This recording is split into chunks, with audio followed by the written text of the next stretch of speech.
this is something that the world really needs right now. When it comes to parenting, no one has all the answers. We're not going for perfection here.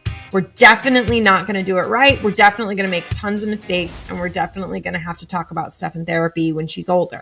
But tapping into our intuition can make it a whole lot easier. It's about how to create the right environment to keep your child naturally connected, because they already are. And Sabrina Choquette-Tully is showing us how. For parents, this is our opportunity to grow and become more conscious and more aware, but it is not easy, Courtney. It's not easy. On an all-new Intentional Living with Courtney Myers. This is Intentional Living with Courtney Myers. Hi, Sabrina. Welcome to the show. Welcome to Intentional Living with Courtney Myers. I am really excited we get to talk in this way today. Welcome. Oh my goodness, Courtney, thank you so much for having me on your podcast. I truly, every time I talk to you, I feel like I could talk to you for about 8.5 hours, and then we might take a break and watch a little TV and then talk about that. So I feel like when you invited me to be on, I was like, Courtney, I would love to do that with you. Well, I know. I think we just have so much in common going on in our lives, and we're experiencing so many things, especially with what we're going to talk about today is parenting. I mean, your daughter and my son are almost identical in age. We've had the same kind of issues with their sleeping habits. All this stuff we're kind of navigating together at the same time. So it's really fun to connect. And I've learned so much from you and your mom and your sister and working all together that I love that we get to actually have a conversation that hopefully can help other people too. I love that. And I love that too, Courtney, because when you started working with my mom first, I would hear about you all the time because your son and my daughter had so many of the similar things. And I would hear about, I would be like, Mom, tell Courtney to try this. I'm doing this with my daughter, see if that will work for her too. So long before you and I actually had an official introduction, I knew exactly who you were. I knew what was going on with your kids. I was already, so it was a really natural, easy intro. I felt like we'd known each other for years, even if we had just officially met for the first time. I know. And that's been the wonderful thing with your family in general. And I think that is what is so unique about the Choquette clan is that, it really is a family and you invite everyone into the family, which leads us into the course that you and your mom are creating right now that I think is so needed. And I'm so excited because so many of the conversations I have on this podcast, and it's funny because I set out on this podcast journey to help people connect to their authentic self. But as a mom, I navigate all the time to talking about our children, either whether it's our inner child or what our children are showing us and teaching us, or how to foster a home for them so that they can grow up authentically in their own spirit. And so this is a conversation that keeps coming up, which means your course is just so needed right now. So let's talk about that whole concept of intuitive parenting. And one thing I do want to start out with is the concept of, it's talked a lot about conscious parenting. I want to kind of see what the difference is between intuitive parenting and conscious parenting. Yeah. Right. What would you say the difference is? I would say, it's so interesting because this course was really it was actually my sister's idea. She came to me and she said, I really see how you're parenting your daughter the way mom parented us. And I really feel like this is something that the world really needs right now, is this bigger conversation around not switching our kids off. And I was so it was just such an aha moment.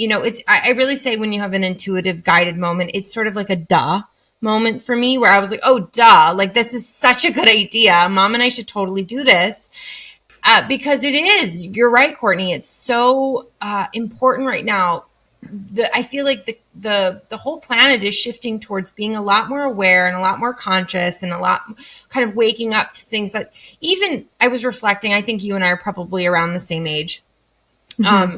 And I was just thinking about what it was like when I was growing up as a kid and how there were so many things that nowadays that just would never fly. That when we were Mm-hmm. kids, were just so sort of like, just like even down to how people were, their bodies were spoken about or differences in body, just sorts of things that I thought, wow, we're on the precipice now of kind of even a greater leap, which is that we are full beings with spirits and intuition, and we come in that way.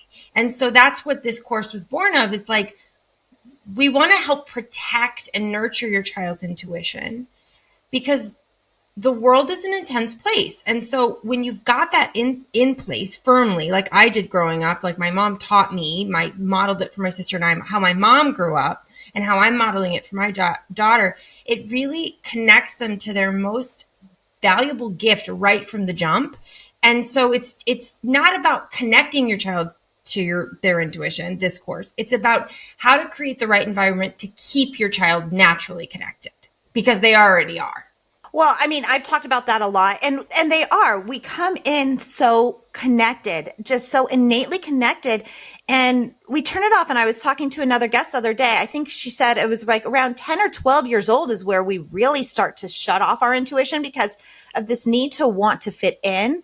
But I even want to take it more so in the fact that, we want to fit in, we shut it off.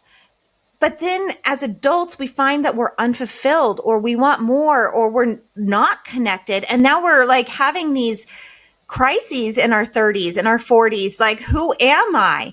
And can we just nip that in the bud and allow ourselves to be who we are from the beginning? So how do we do that as parents to really nurture that space for our children so we don't shut it off? Well, it's truly, the greatest gift my mom gave me was that she nurtured in my sister and I a real trust in our intuition, that it wasn't this kind of woo woo, weird, out there thing, that intuition was natural, it was practical, and it was applicable. And that we needed to be connected to it, and that it was important to listen to it. And she really approached it in this very grounded way. It wasn't weird. And I think to what you're speaking to about what your guest was saying about how kids do shut it off, I think that is so important. The first things first is we have to present it to our kids in a way that's very normal and integrated, because kids are sensitive and they don't want to be weird and they don't want things to feel ungrounded or woo woo or too out there. So my mom really never talked about our intuition any differently than she talked about anything else that was important about what we were seeing or hearing. It was like, it was an equal, and if anything, superior sense to any of our other senses. So I think it starts with integrating our intuition really into our lives in a way that we respect it and we listen to it, we value it for ourselves first.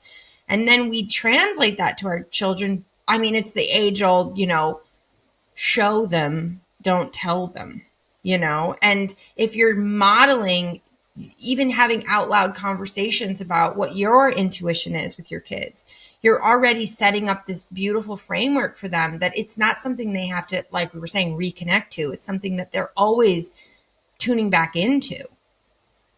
So it really is starting with us, you would say. It's really starting to hone it in ourselves, embrace it within our own family, with yourself, with your partner, whoever that may be, and showing it and modeling it to our children. How are you doing that? Because Sufi, your daughter, she's what, 2.5, almost 3, 2.5, right?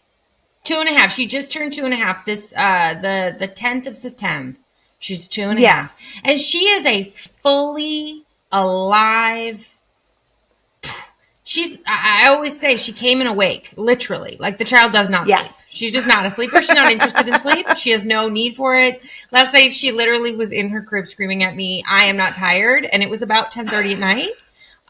So I was like, okay, babe, well, I am tired. So mom's going to close her eyes. You can do whatever you want to do in your bed, but I'm going to do me in my bed now. So yeah, she came in really, really intense and awake. And I would say that what I'm doing now, because she is so little now, is I talk about my vibes. I talk about my intuition. I talk about things that are going on in a way that's really integrated into our lives. So like, for example, we're moving apartments right now. We're in the process of moving.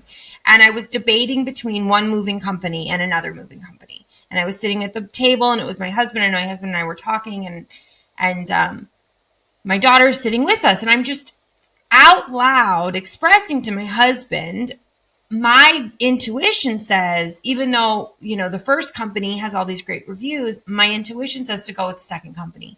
Now, I'm not sitting there sort of drilling into her in that moment. Your intuition is really important. You need to listen to it. I'm literally embodying a real world kind of applicable place of, this is how I use my intuition.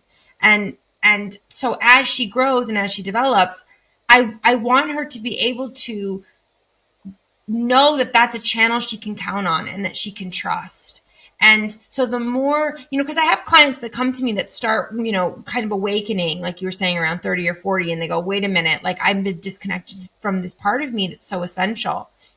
And maybe their kids are like 8, 9, 10 at that point. And they'll try to kind of hit them over the head with it. And without fail, the kids are like, what are you talking about? Like, you're being so weird, And so I always say, don't present it that way. Don't make it this extraterrestrial kind of like out there thing. Like, how can we integrate this? My gut says, my vibe says. So for now, at 2, I'm introducing her to language, the way we speak about it. I'm introducing her to the way we talk about our intuition. It's very natural, it's easy, and it's part of everyday life. That's so good, because really our children, I mean, as Sophie gets older, you're going to see it, our children they're like little parrots. They mimic what we do and they pick it up. 100%. I mean, Harper she'll be 4 tomorrow. Oh, and my goodness. I know, but it's crazy to watch her compared to her brother, who's, 2.5 also. And she, she starts to repeat things that we say or we talk about. You don't even 100%. Think they're listening, but they're absorbing. Last night, literally, when this baby would not go to sleep, she was in the kitchen with a pack of bubbles, some bubbles. She found some bubbles. Yeah. She comes into the kitchen with my husband, who had just gotten home late from a business trip. So everybody was up. It was like 10:30 and everybody's awake in the kitchen. And she's like, I want a cheese toasty, which is what we call grilled cheese here in the UK. She's like, I want a cheese toasty. And I'm like, okay. I'm just pushing. I'm just like, okay, just stay grounded. Don't flip out. Just don't flip out on anybody, because I'm just really tired in this moment. She comes, she's like, bubbles, mama bubbles. And I'm like, okay, Soofs, like, you want to do bubbles? She's like, yes.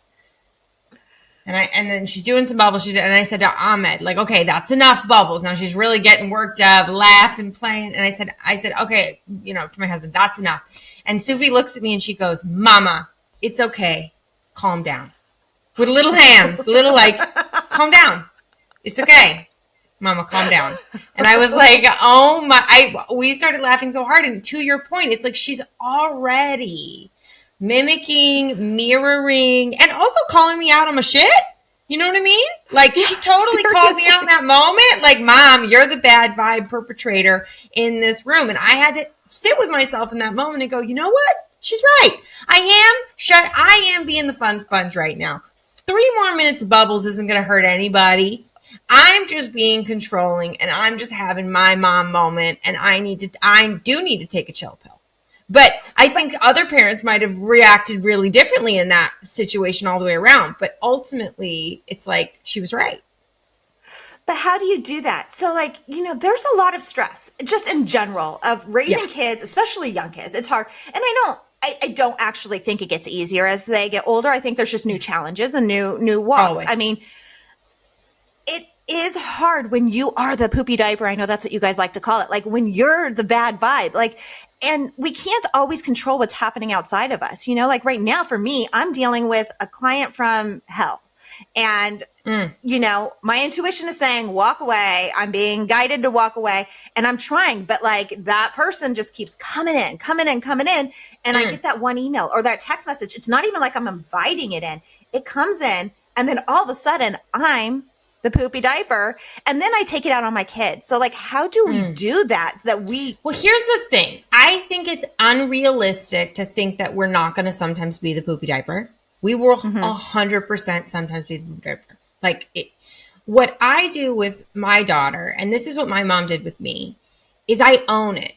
I own that I'm the poopy diaper in the room because we're human, we're parents, we're fallible, we make mistakes. I think I apologize to my daughter at least 10 times a day.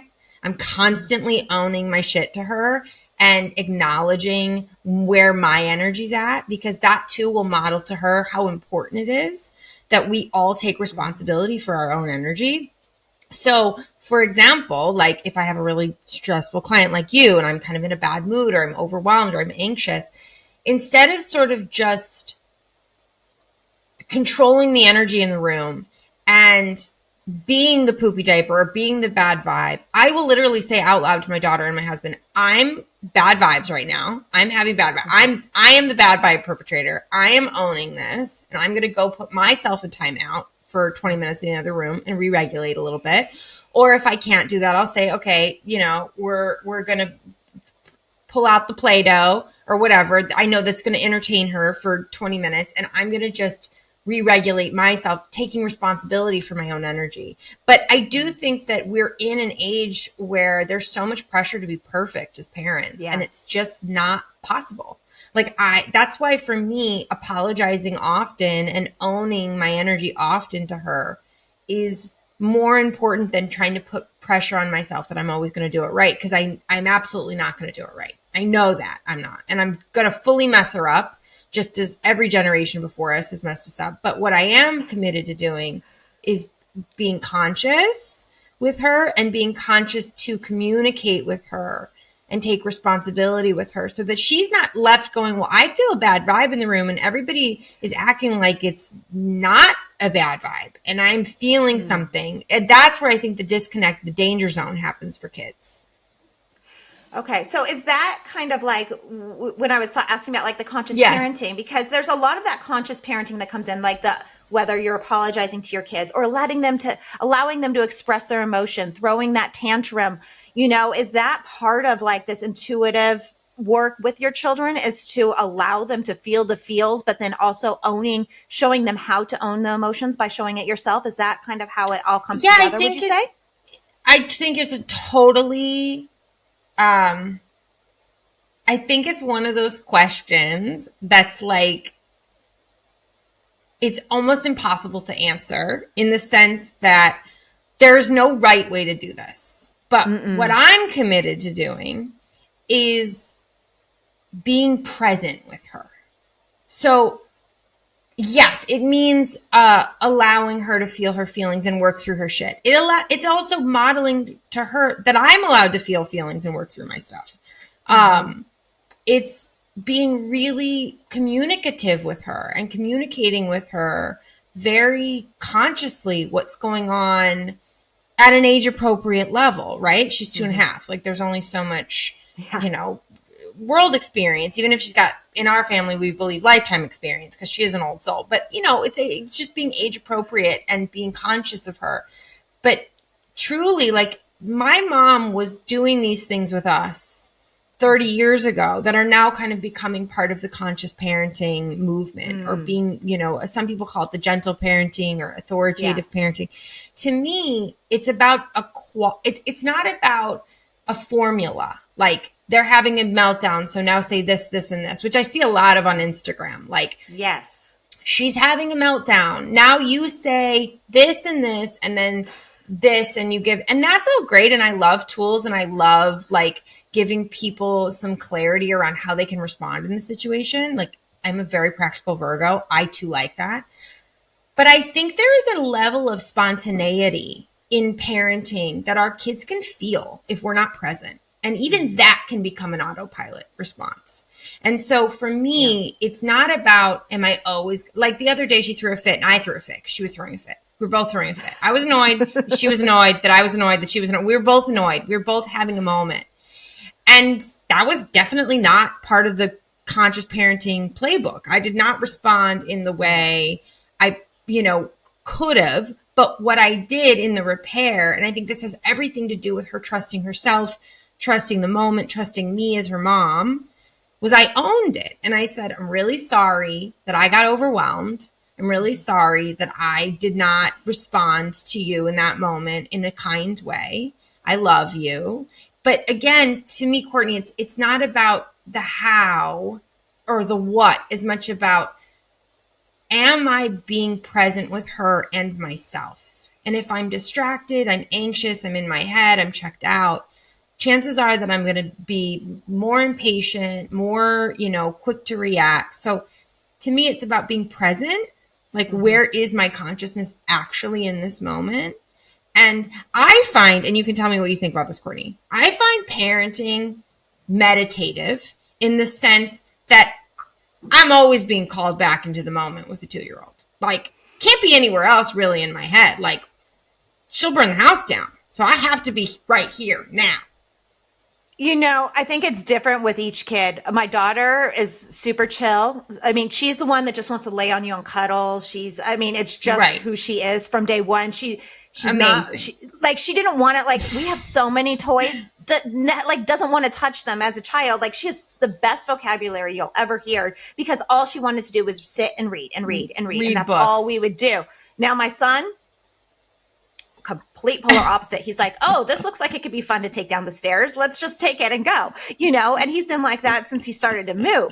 So, I think it depends on the child. Different energies, parenting differently, different energies. So it's when you add that second mix, and I think this is probably what you deal with a lot of your clients, is when you're adding in the different energies and bringing that family dynamic together. Like right now, they're both wanting my attention at all times, and I'm building a business. I'm, managing the house. I don't have a nanny, I'm doing it all. And so I feel very pulled in a lot of directions, and they literally are grabbing each of them by hand during the day and literally pulling me in different ways. And it's kind of like, I have those moments where I'm just like, and I scream, or I'll react in a way. Have a moment, a mom moment. Yes. Yes. So that apology, and I think that when you do that, do you repair with them? I try once I can get myself out of it. It is, like you said, giving yourself that space, but you can't always, especially when there's multiple children, you can't always just be like, okay, I'm going into the other room, or your husband's on a call, whatever it is. Totally. So it's like, what I do is I take deep breaths. That's always kind of like my go-to. Deep breathing. Yeah. And my husband will say to me all the time, like, why are you sighing? Why are you breathing? It's just like, I'm trying to bring back I'm my exhaling energy. the stress. I'm just exhaling a little bit of stress. I'm inhaling a little love, and I'm exhaling some stress. That's what my mom would always say to us growing up. She would definitely use breath, a deep breath, like an exaggerated exhale, as a way to de-stress her system. And I find myself doing that too. So often, like, it is just about coming back to the moment. And sometimes one of the tools I use with my daughter sometimes is when I'm really overwhelmed and I'm really anxious and I'm really kind of like at my max capacity, is I remember that this time with her is really temporary. Like, that I sort of bring a little bit of a timeline into things where I'm like, she's only going to be under 4 for another year and a half. And then she's going to be in school full time. And then she's going to like have friends on the weekend. Like I try to kind of step back for a moment and give myself a little bit of grace and just the perspective of like, this is a really hard moment. This moment really is big challenge, especially when she wasn't sleeping. Like she's still touch and go with the sleep. But when she wasn't sleeping, like I just wasn't getting that deeper reset that I think is so necessary for the nervous system to know how to respond.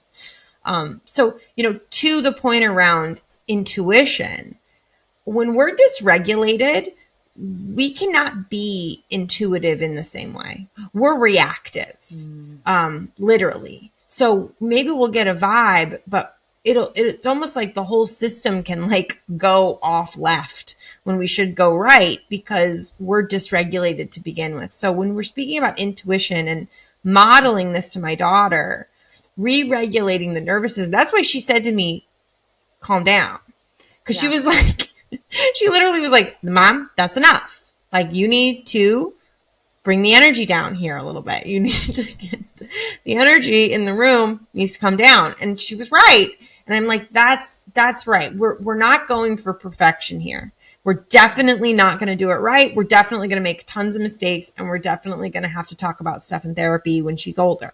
But what I am going to do is I'm going to be as present and as available as possible. And sometimes that means literally just talking myself back into the room in a nice way to be like, she's only 2.5 for a little bit longer. And when she's like 40, you're going to miss this teeny tiny person who just wants to like literally be, I call her barnacle baby because she just wants to like be on me physically all the time. You know what I mean? She's just like a little boat, like a barnacle on a boat. Like she just wants to be here on me all the time. So, and sometimes I'm like, oh babe, like I just need a little space. Like I just am touched out.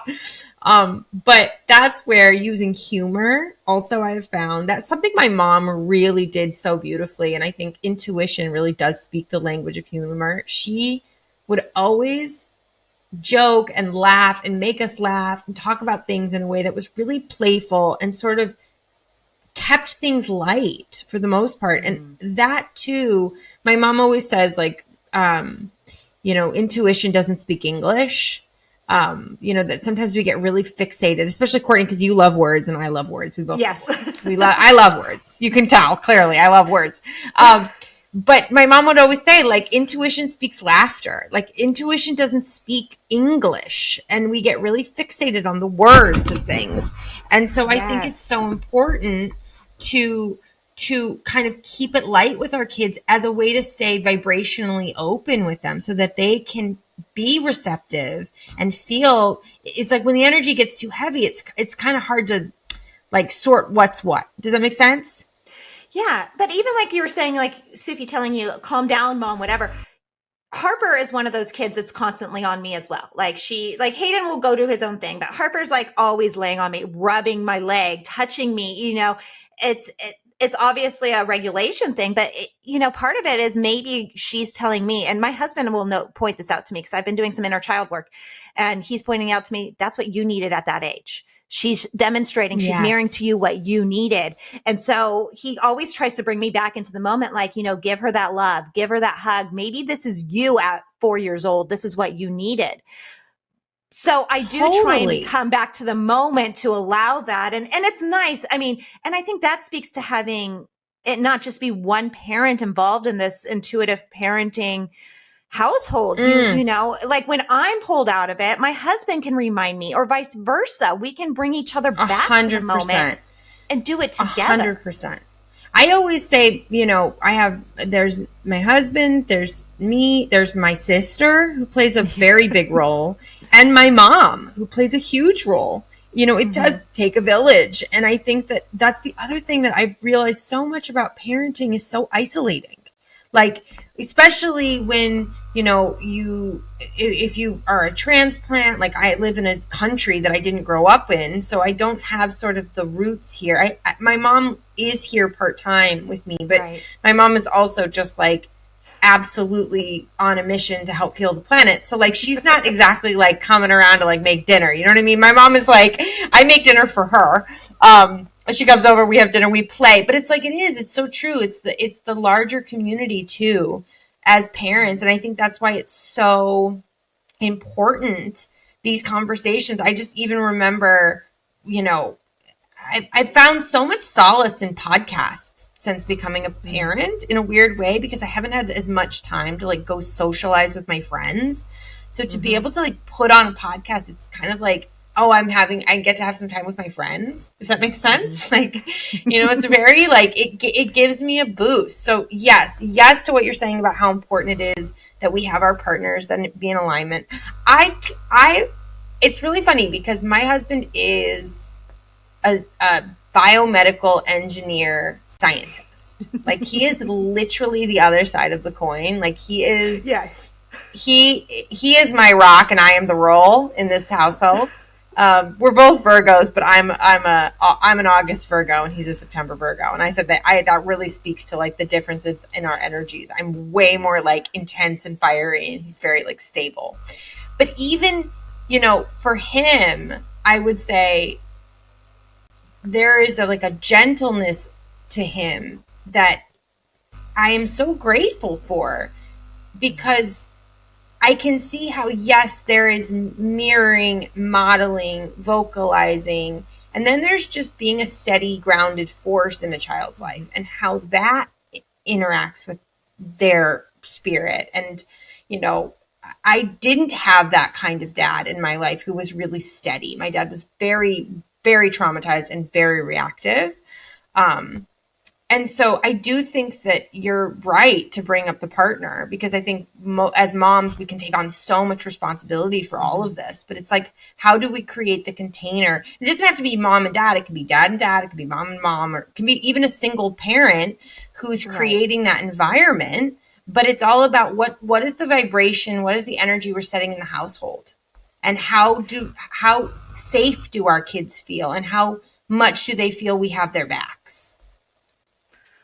And that, I mean, from your course and what I've learned, I mean, I actually have the book, your mom's book that she originally wrote, that you guys, you know, created the course around.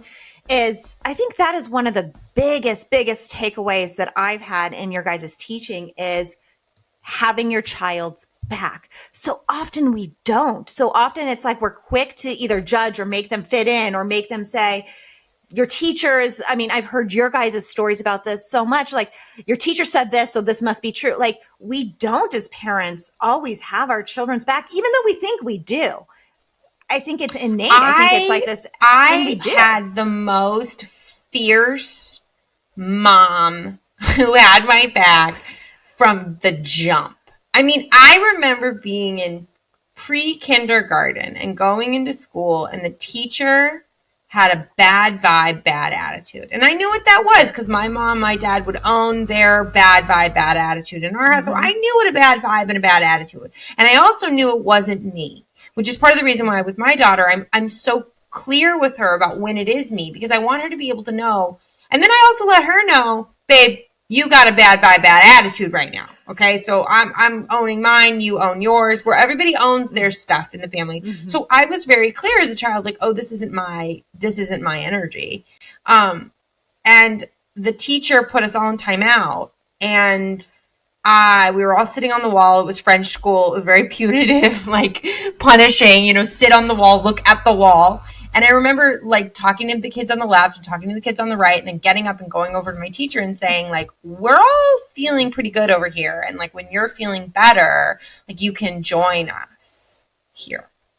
And the fact that I had the confidence at 3 to go and because I did know, like, this is you, babe, this isn't me. But I had that sensation and that knowing that my mom has my back. And always, like, I had so many issues in school. I was dyslexic. I had celiac disease, which was undiagnosed. So I was always sick, and migraines and stomach aches and headaches, and everything they do in like the 90s when you didn't feel good is they gave you toast and bread, and you know what I mean? They were like, oh, you don't feel good. Like, let's throw a cracker at you because, like the brat diet, let's just throw gluten at it and see if that makes it better. But when that was making me sick, it was really bad. But my mom never would go, if the teacher was saying, oh, Sabrina's being really problematic, her go-to was not to believe the teacher. It was to ask me what was going on. And because we had fostered and had that relationship where she really trusted me and I really trusted her, I never, ever experienced her sort of abandoning me for any sort of authoritative figure over my word. It didn't matter if I was 3, if I was 7, if I was 12. And I think you're right. It was so incredible that I had that. And I absolutely will have that with my child. But it's kind of surprising to me sometimes to hear that that was not the case for many people, that they didn't feel that their parent had their back, or that it was. I think in some ways it's like we just don't want our kids to have pain or be uncomfortable, so we want them to conform in that moment. Like, we want them to get on board because we think it's going to be easier for them. But really, it's abandoning their most essential self if we don't protect them and have their back. Well, I mean, like you said, they come in like that. And that is one thing. I mean, I've actually experienced that just over the summer with my daughter. And I took that lesson from you guys. Is she was in camp and she went to, for a couple days. She goes through her school. It's like a church preschool, as most schools are. And, most preschools are, usually with a church. And so they Right. brought in, it's a 3-day little camp, and they brought in guests for, activities. And there was this older man that came to do science for the school. I don't know what it was. And I guess her teachers told me later, like, she flipped out. She Didn't like him. crying. She didn't want to be near. Like, there was a bad vibe. And Yeah. luckily, I am so thankful that the teachers didn't force her into that space. They said, okay, we'll take you back to the classroom and you can color while the other kids go to this. And Right. they brought it up to me later, and it wasn't like me. They're like, does she just not like older people or something? I'm like, no, she loves old people. I'm like, and I just explained to them. I was just like, she is a great read of energy. And she has. That girl can read a room since the day she was born. She can read a room, and she can read your vibe. And I mean, I don't care if it's her Nana. I don't care if it's her auntie. I don't care who it is. If you have a bad vibe, she's going to say, she'll know. I don't want to talk to you. She just walks away. Right. And so she'll know. She's like, you the poopy diaper in the room, and I'm not interested in that. Well, and then you feel and like who the bad knows? parent. You're like, you feel like the bad parent. You're like, no, I would give say me a hug, but well, that's what I'm saying. My mom always honored. Now, we were not like encouraged to be rude or snarky or, I mean, we had manners, but we were very, very, very, very encouraged that if something didn't feel right, that was enough.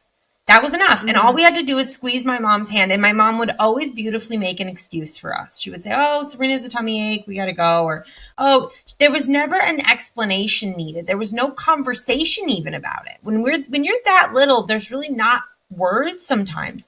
Just doesn't feel right. And you don't feel right. And so we had a squeeze hand system where we could squeeze my mom's hand twice. And that would just let her know, like, we're not comfortable. And she would, as the parent, step in and kind of take care of things. And if it was my grandparents or my cousins or whatever, whoever it was, if I was uncomfortable, there was an understanding. And I think some parents think, oh, well, the kids will abuse that. And actually, no, they won't. Mm. Kids are very hardwired to be generous of spirit. And I think it's our job as parents to protect that natural generosity of spirit that kids have. So if they are expressing to you that something just feels off or not right, it's wild to me that people wouldn't respect it. I have an upstairs neighbor who was telling me, he's like he's very kind older man and his wife, and they were visiting. And they were saying to me, it's so amazing how much you respect her. Like, we can see how much you respect your child and how much you listen to her. And I'm like, well, yeah. Even though she's in a little tiny body, her experience is just as valid as mine or any of us here in this room. Even if she's in a tiny personhood body, she's still a full being with full consciousness that deserves as much respect and as much, listening to her as anybody else here. Doesn't mean that she gets to rule the roost, because sometimes I'll say, I know you really want to do that thing, like eat 7 popsicles before dinner, and we're not going to do that. I hear you, and I respect that you're having that experience. But to me, it's really about, my mom modeled to me, and I really want to model to my child, that her experience matters. And so if we undermine their experience from an early age, and if we as the parent are doing it, what are we setting up for them to kind of go out in the world? I think it really creates, that's dangerous to me, to do that to your child. So I'm so grateful, Courtney, you had her back, and you were like, and her teachers too, to their credit, they did. Well, in that instance, I did have her back, but there's been so many others where I've struggled. And I think a lot of women deal with this, and people in general, like, you don't want to disappoint others. I'm like, no, it's your grandma. You need to talk to her. Or if it's my mom, or if it's whoever it is, it's like, you need to talk to her. So as a people pleaser, which I am, and a lot of Yeah, these yeah, women are, yeah. people We got to are. work that out in you in that moment, right? I that's where Exactly. I feel like our kids are the most incredible mirrors for teaching us. Like I was really bullied quite a bit by little kids when I was little. I had a lot of Mm, experiences because I was so different where little girls would be really mean to me. And I was with my daughter and we were at the playground and this little girl who's probably about 4 was really like, "We don't like you, go away." She said that to my 2-year-old. And my body, I mean, I could have just I was rip shit mad at this 4-year-old. I was just so mad. And oh my I was like, goodness. okay, this is my moment to grow. Like, I have to grow here in this moment. This is triggering everything in me. And how I respond in this moment is going to teach my daughter how to respond to bullies. But it was a bit like having to pat my head and rub my belly because I was like, my inner child's triggered. I'm all worked up, like, and then I'm also now Yeah. your mom, and I need to take care of you, and I needed to be also aware and breathe. And it really makes us come face to face with all of our shadows and all the things that we, Mm-hmm. especially childhood wounding. So yeah, being and having your daughter's back in those moments to just really, I would I would say this is like the growing edge, for parents, this is our opportunity to grow and become more conscious and more aware, but it is not easy, Courtney. It's not easy. Mm-mm. No, and Not, every especially not doing situation. it the way we're doing it.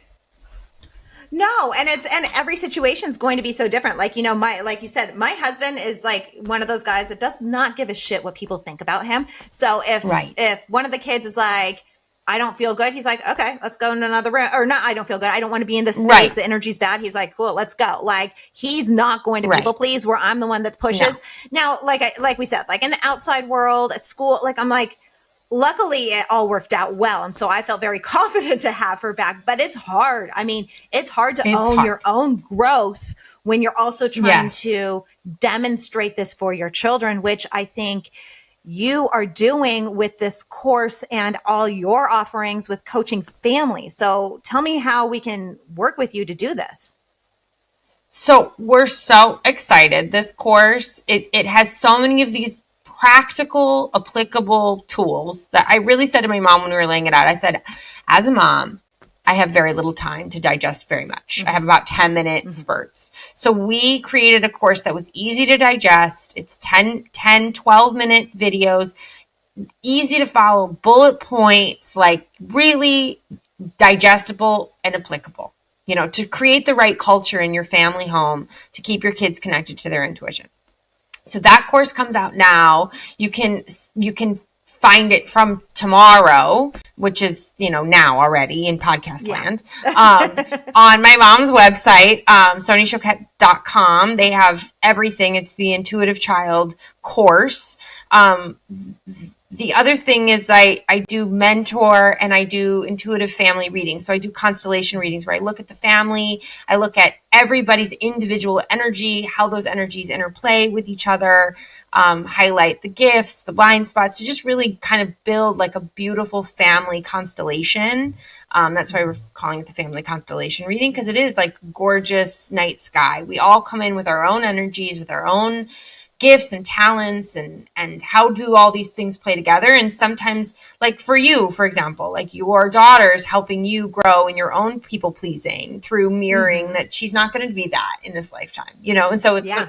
sort of looking at these different energies and how they interplay. So that's one offering I have. The other thing I do is I'm a mentor and a coach. I've been doing this since I was 16. I started mentoring with my mom when I was 12 and started at 16. My mom was like, "You're ready." And I'm like, "I'm not." And she was like, "Yes, you are." So from 16, I was professionally working. So I'm almost nearing 20 years of that now, which is Oh my crazy to me. It's goodness. long. I've been working longer than I've actually been alive, like in terms of the timeline of it all. So yeah, you can find me on my website at sabrinatully.com. You can find this course on my mom's website, soniachoquette.com, and or through Instagram. My mom has amazing videos. I really recommend following my mom on Instagram because she's just the OG, the Mm-hmm. original, and I think that's it. Well, I mean, everything you guys are doing, and I love, is so good. I mean, your mom is, like you said, on a mission to change the world and raise our vibration. And she's been doing it for so long and she's so good at it. But I love that she's kind of passing the torch down to you and your sister, especially with you and the families. And now you get to pass it on to your child, your daughter, which it's just such a cool whole dynamic to see. And like you said, like we all do come in with our own spirit and our own uniqueness. So I love the idea of the family constellation reading, because how enlightening is that to like understand who everyone is, and then you can just work together so much better. You can meld that dynamic. And I think, as opposed to that friction that can be caused in a family just by having conflicting opinions or ideas or in conflicting spirits, like totally. I was talking to one of my best girlfriends the other day. I was doing, she called me and she goes, I'm just having like a total meltdown with my 2.5-year-old. She was telling me like, we're just having a hard time. We're having a hard time. And I was like, the thing is, you guys are the same. Like, that's the problem. Energetically, you're two of you in a room. And she was like, oh my God, that's exactly what it is. I said, you're actually fighting because you're exactly identical to each other. And she was like, I never saw it that way, but my God, is that true? So sometimes it's just the awareness shift can help kind of, bring the humor back and lighten the energy a bit and, get back into that energy of being supportive. Because she goes, I don't know why I'm arguing with a 2.5-year-old. She's only 2.5, but she's driving me nuts. I'm like, you're driving her nuts too. You're driving each other nuts. Yeah. And it's because you're the same person. You basically have the exact same energetic profile. Oh my goodness. I absolutely, that's amazing. But then it is fun to bring that levity to it, because I mean, maybe I'll bring this in as kind of like what you guys do is your tool of the week. One of the tools of the weeks, or like one of the tools that your mom has given me with my family, which has been huge. And I don't always do it, but I've done it enough now that my daughter will pick up on the room and she'll bring it up, is the I'm So Great party. She'll do it. Where you go around the dinner. Oh, I love an I'm So Great party. Table, oh, and I'm so great. Like if we're sitting at the table and like things are just kind of like everyone's just blah, whatever, she'll be like, I'm so great at drinking water. And she'll just start it. I mean, she's 4. Courtney, I love that and then we just start laughing. Much. That brings my heart so much. I cannot even tell you how happy that makes my heart. That is such a great tool. It is so important. And it's just celebrating that we get to all celebrate. And isn't it amazing that we all get to celebrate each other and together? I love the I'm So Great party. Actually, I haven't done that in a while, Courtney. I think I'm going to do that tonight. I think we're going to be doing that tonight. I mean, it literally changes everything. And it becomes silly because the more you do it, it's kind of like you start, okay, I got to think of 10 things I'm so great at. And you can't say the one that we did the night before. And it's like the most ridiculous things. And then you just start to laugh, and it just brings in that spirit. So, I mean, I'm so thankful for that. I'm so thankful for all the advice that I've gotten from your guys' family on raising our children this way. And I'm really excited for you and your course and all your mentoring. And thank you so much, Sabrina. Thank you so much, Courtney, for having me. This was so much fun. The time flies with you. Literally, the time flies away. It's like I could just hang out with you forever. So I'm like, thank you so much for having me on. I'm so, so, so grateful, and I just love you. Thank you. I love you guys too. And I keep telling my husband, we're going to manifest a trip to London to Europe and Paris to come hang out with you guys, because we got to meet up soon. I love that. And bring your little tiny people, because my tiny person will love your tiny people. Oh my goodness. I've thought about that. I'm like, Sophie and Hayden are just going to have a heyday when they meet. So much fun. Those two, we're just going to stick them outside with a hose. I mean, they have hours of fun. Just give him a hose. So we can have hours of fun with him. Hours. Oh my All right, goodness. I send you all my love. Thank you so much, Courtney. Thank you, Sabrina, and I'll talk to you soon. Bye. And that's it for today's Intentional Living with Courtney Myers. Thank you so much for listening. And thank you, Sabrina, for joining me in such a great conversation all about parenting, creating that intuitive household and foundation so that everyone in your family can thrive. We can all see each other's spirits, and we can really experience experience life to the fullest, to the greatest, to the most magical it really can be. If you want to work with Sabrina, I'll put all the information of how to get in touch with her in the show notes. And as always, you can find Intentional Living with Courtney Myers on our website, CourtneyMyers.com. That's where you'll find Intentional Media, Intentional Living with Courtney Myers, the podcast, and everything else we are doing. I'll talk to you soon. Bye.